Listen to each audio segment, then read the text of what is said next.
जम्मू कश्मीर विधानसभा का सत्र चल रहा है और इस सत्र में जनहित के कई मुद्दों को सामने लाने का प्रयास किया जा रहा है। लेकिन जम्मू कश्मीर के सिनेरियो की अगर बात करें, आज कश्मीर में एनकाउंटर एक चल रहा है और एक तस्वीर सोशल मीडिया पे लगातार शाया हो जा रही है। एक पुलिसकर्मी, पुलिस अधिकारी एक महिला के साथ किस तरह ज्यादती करता नजर आ रहा है। इन सब मुद्दों पर बात करने के लिए हमारे साथ जुड़ चुके हैं नेशनल कॉन्फ्रेंस के कद्दावर नेता, law maker, MLA Nazir Ahmad गुरेज साहब। गुरेज साहब, सबसे पहले जो एक सोशल मीडिया पे तस्वीर शाया हो रही है, एक पुलिस अधिकारी एक ट्राइबल महिला को प्रोटेस्ट कर रहे हैं, लेकिन प्रोटेस्ट हटाने का तरीका कितना सही था? देखिए, बड़ा अफसोस है, आज हाउस में भी इस बात पे बात हुई और मैंने तो तस्वीर नहीं देखी, लेकिन हाउस में मैंने सुना कि ऐसा ऐसा हुआ है।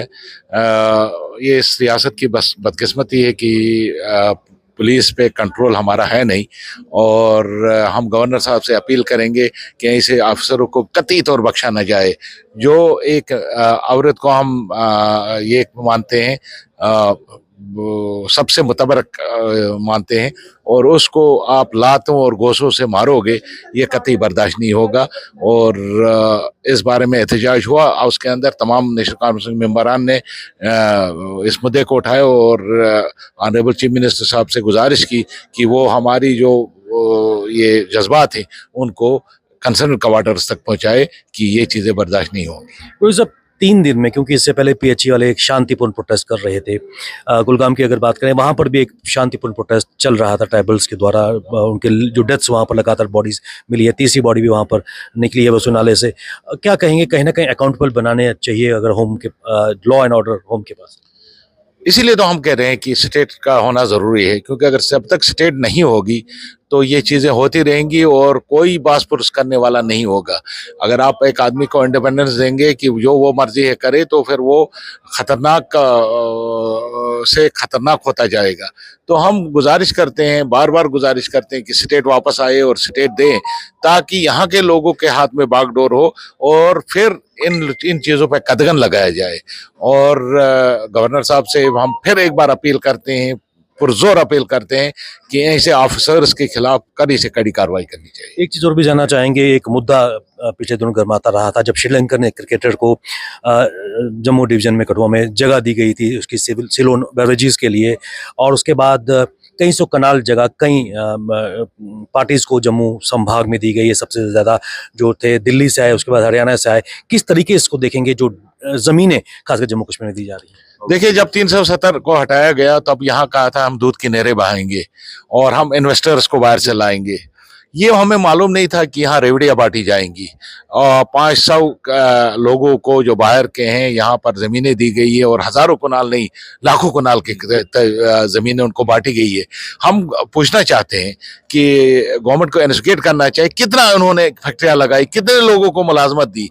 या तो अगर इनका मसला था कि हम जमीनें इसलिए दे देंगे ताकि यहाँ फैक्ट्रियां लगे और लोगों को रोजगार मिले, रोजगार तो मिला नहीं, लेकिन हमारी जमीनें चले गई इस पर। और दूसरा ये था कि किन शराइत पे ये जमीनें दी गई, किस चीज के लिए दी गई, इसका कोई हिसाब किताब नहीं है। जमीनें आइडेंटिफाई की गई, एग्रीकल्चर लैंड दी गई, ये शामिलात लैंड दी गई, ये अपना स्टेट लैंड दी गई, कौन सी लैंड दे दी या मिल्कियत लैंड दे दी गई, इसका भी कोई अता पता नहीं है।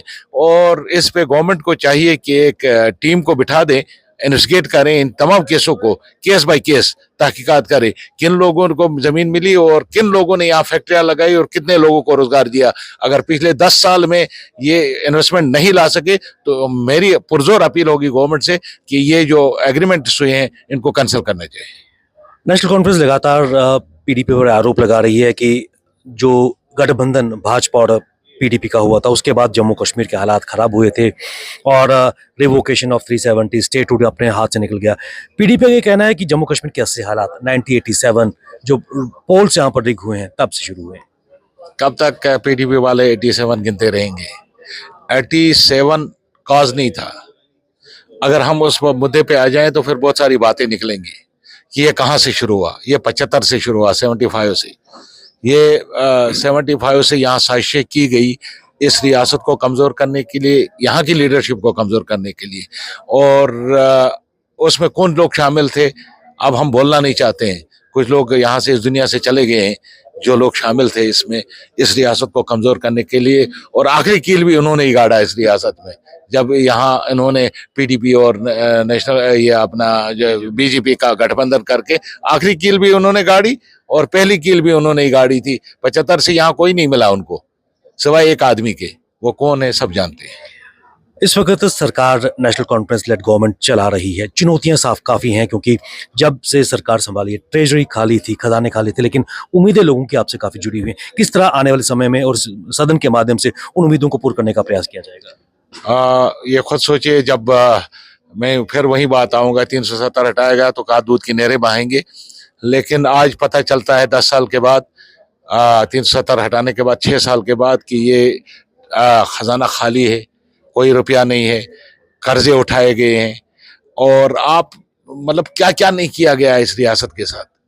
अगर वो लोग जानेंगे तो इनका मुश्किल है, बचना भी मुश्किल है, क्योंकि वो तबाही की गई है इस रियासत की, चाहे हमारा इक़्तिसादी मसले में हो, चाहे वो पॉलिटिकल मसले में हो, चाहे हर चीज़ में उन्होंने यहाँ पर तबाही मचाई है। आज हमारे पास मुलाजिम को तनख्वाह देने के लिए नहीं है, हम कैजुअल लेबर को परमानेंट करते हैं, हमारे पास पैसा नहीं है, हम आंगनवाड़ी वालों को पैसा बढ़ाते हैं, उनके पास पैसा नहीं है, हम ओल्ड एज पेंशन देते हैं, उनके लिए पैसा नहीं है। रखा क्या है यहाँ इन्होंने?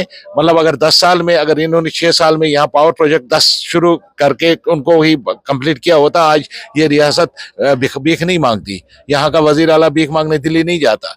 कुछ नहीं किया, इस रियासत की तबाही की, हमको और कमजोर किया था कि हमेशा हम कटोरा लेके इनके पीछे पीछे चलते रहे और अपने घुटनों पे खड़े नहीं हो जाए। ये लोग ये जो लोकल बीजेपी वाले हैं, इनको समझना चाहिए कि हमको कहाँ पहुंचाया गया। समझते तो ये भी हैं, लेकिन डर के मारे नहीं बोलते हैं, डर के मारे नहीं बोलते हैं। मजबूरी है इनकी यहाँ आके तारीफ करना, पीठ पीछे ये भी बोलते हैं कि इस रियासत का खात्मा किया गया है।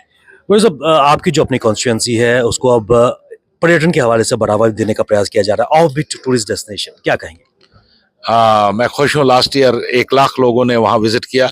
2007 में हमने इसको टूरिज्म के लिए खुलवाया था, तब मैं ही एमएलए था, और 2009 में हमने वहाँ टूरिज्म टीआरसी बनाई, टूरिस्ट रिसेप्शन सेंटर बनाया। तब से आहिस्ता आहिस्ता लोग आने शुरू हो गए और लास्ट ईयर 1 लाख लोगों ने वहाँ विजिट किया। वहाँ मुझे इस बार हमने फॉरेनर्स के लिए भी इसको खोला है, तो मुझे उम्मीद है इस साल टूरिज्म और बढ़ेगा। लेकिन टूरिज्म बढ़ने के साथ साथ वहाँ का जो लोकल जो अब सीमेंट बिल्डिंगें बड़ी बड़ी खड़ी कर रहे हैं, उसको बंद करना चाहिए मेरे हिसाब से, क्योंकि अब सीमेंट बिल्डिंगें लोग देखने नहीं आते हैं, वहाँ का लोकल कल्चर देखने आते हैं, लोकल हेरिटेज देखना आते हैं। तो हमें चाहिए, मैं आपके माध्यम से लोगों से अपील करूंगा कि आप अपने, अगर गुरेज को बचाना है तो ये जो बड़ी बड़ी बिल्डिंगें खड़ी कर रहे हैं, उनको ये बिल्डिंगें बंद करनी चाहिए। कृष्णगंगा के किनारे जो होटल बनाए जा रहे हैं, वो कृष्णगंगा बचा भी नहीं है उतना, कोई 5 से 10 किलोमीटर टोटल बचा है, बाकी तो वो उसमें आ गया डैम में। तो उसको बचाने की कोशिश करनी चाहिए और मुझे उम्मीद है इस साल 2 लाख से ज्यादा टूरिस्ट गुरेज का विजिट करेंगे। बहुत हमसे बात करने के लिए नेशनल कॉन्फ्रेंस के कदावर नेता नजीर अहमद गुरेज साहब, जिन्होंने कई चीजों पर बात की।